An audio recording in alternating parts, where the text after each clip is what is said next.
one was pretty good, the other two were high school students, I believe. Totally inadequate, and it wasn't their fault, unless, I don't think high school students want to go home with that booklet and study it for 3 weeks, so they know everything about it. Even my training was totally inadequate, and some of the things, they couldn't answer my questions. I do think they were very nice, and they did tell us, make sure everyone gets a vote. That was positive, but I will never serve again that polling place. It's a terrible experience, and you should make it as easy. Reach up above you, I don't care. When it's complicated, it simply means we don't want people to vote. That's all it means. Thank you.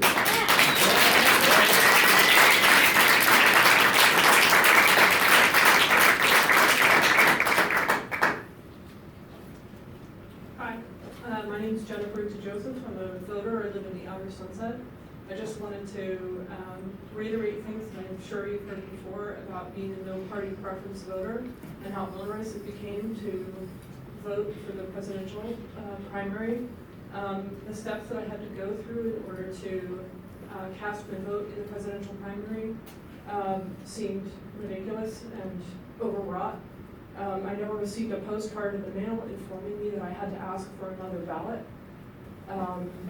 I don't understand why it couldn't have just been mailed, that there couldn't be a ballot printed to begin with that has the candidates for presidential primary for the Libertarian Party, the Republican Party, and the Democratic Party. It seems to me that it would be cost effective to simply mail those out to all no party preference voters to begin with, who are vote by mail voters, rather than having to make people jump through hoops to get that ballot. Anyway, I just wanted to reiterate that point. Thank you very much for your time.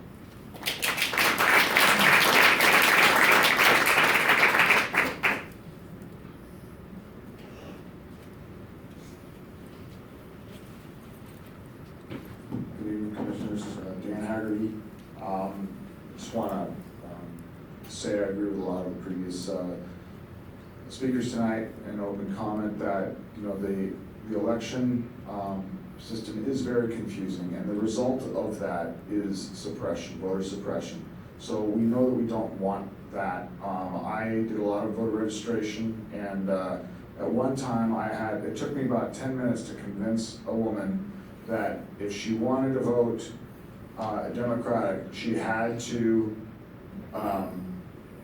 check the box NPP, no party preference, instead of the American Independent Party. One of the previous speakers mentioned how confusing that is, that anytime you watch the television or you watch any news, they're talking about independence. And so when people come to register, they automatically want to check that box, independent, thinking that's what they are. So to the life of me, I can't understand why that it is not clarified at your level with people. And why is the media saying independence and then there's a box there to mark an independent, which you're hearing tonight a number of different things that need to be fixed. So please, let's get this system working simple for the voters. Thank you.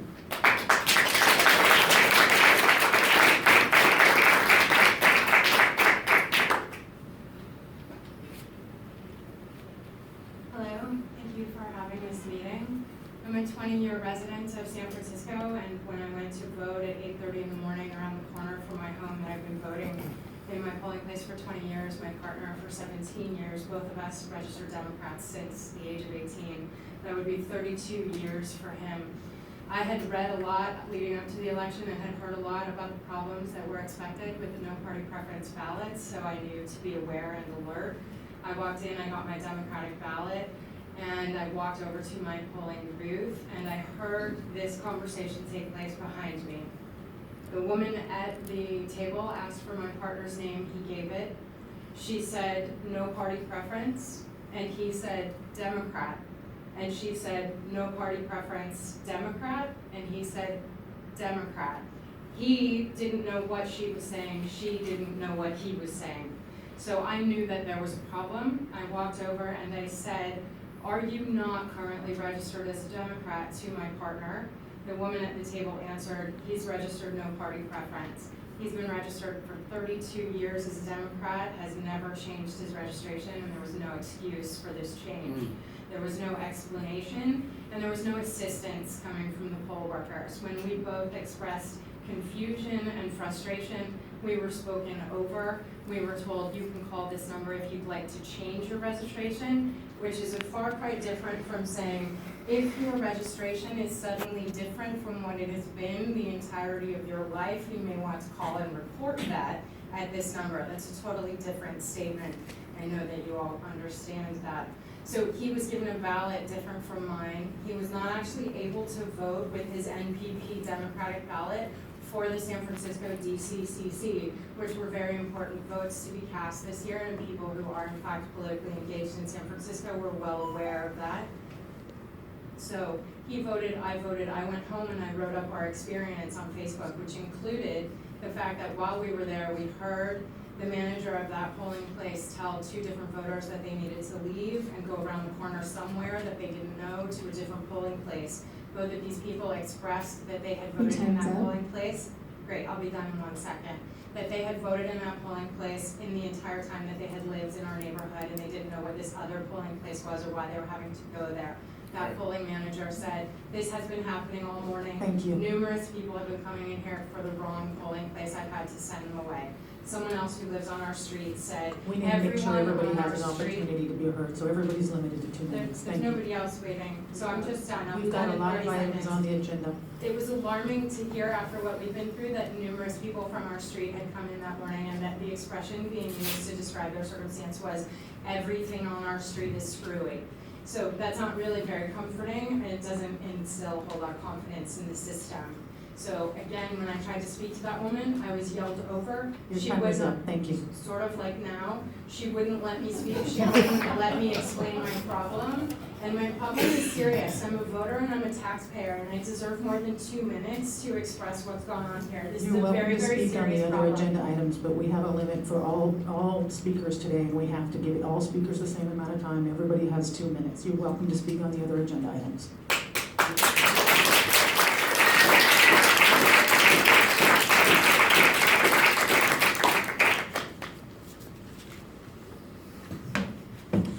Good evening, my name is Jim Soper. I am the author of a website called CountedaSDeath.org and co-chair of the Voting Rights Task Force in East Bay. We have been at this for 11 years.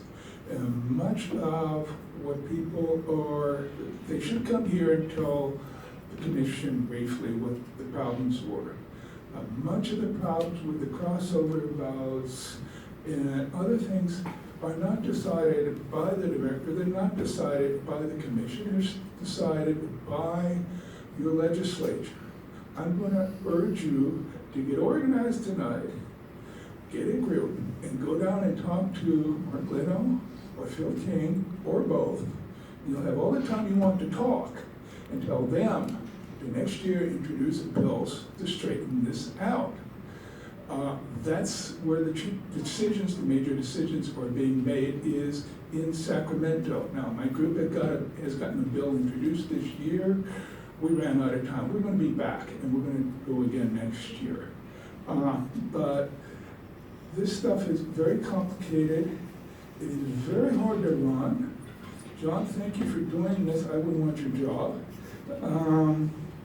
And just get to know the rules, get to know how the system works, and get it changed. One other quick note that's not known. The House of Representatives, by the Constitution, the U.S. House of Representatives has the right to determine how elections for their representatives are conducted. They have chosen not to take that right, and to organize this entire mess across the country into something that is organized and done in a reasonable fashion. We're doing it by state, and we're doing it by counties. And we have several thousand counties in this country. It's chaos, and we need to change it, but it's a long-term task. Thank you.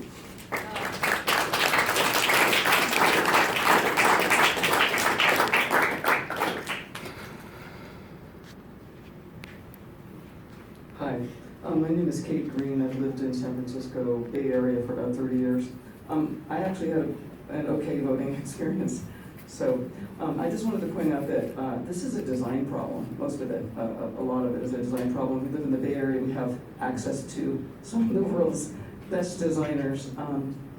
Think about that. I think that, I'm not sure how we can make this happen, but it absolutely could happen that we can fix this as a design problem, whether it's a graphic design problem, whether it's a, it's a communications design problem. It's actually a design problem on many levels. I've witnessed a lot of it over the past few weeks. Anyway, just wanted to point that out. We have the talent available here, and a lot of it would be available free of charge.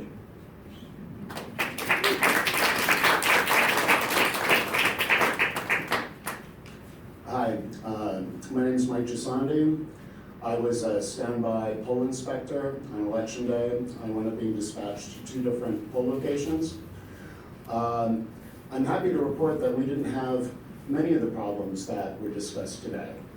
On the other hand, over a third of our ballots were still cast provisionally. I don't really think that's acceptable. Obviously, even without many of the problems that have been discussed today, people are still casting provisional ballots, which makes your job a lot harder to count them, and kind of invalidates the election if a third of the votes aren't counted on election day and the media reports that someone on the election was So I promised every single person who cast their vote provisionally, telling them what might make it not count, giving them the reference number to make sure they check that their vote actually counted. The fact that this process is going to take a month when the damage has already been done, to me is a tragedy. So thank you very much. Please make the process a lot simpler, both for the poll workers and for the voters. Right. Thank you.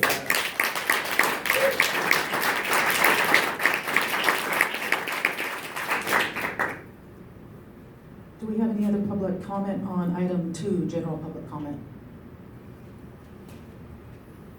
Have you spoken already on this item? Yeah, can I have a couple things? You can speak on the later agenda items. Okay, seeing no, do you want to speak?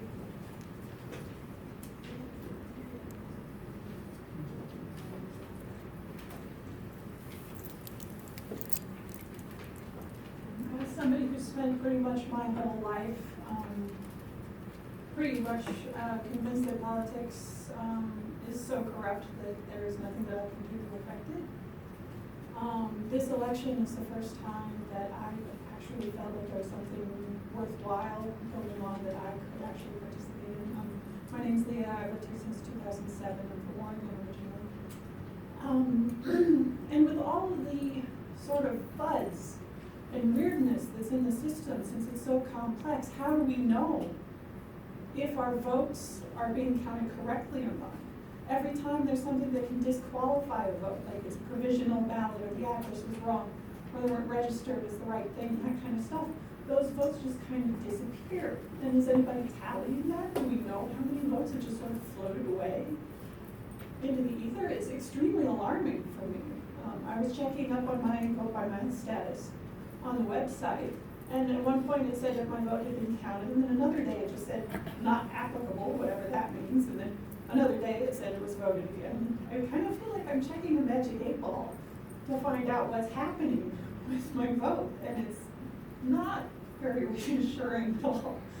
So I'm really hoping that if there's going to be people getting involved in politics finally, we've got so many people who've been disenfranchised because they don't want to go into those 2 shoots of the 2-party system.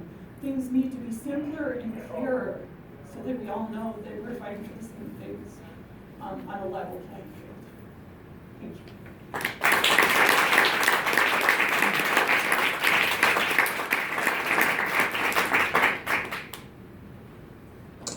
Do we have anyone else who wants to make public comment on item 2, general public comment? Seeing none, we'll move on to item 3, approval of the minutes for the previous meeting.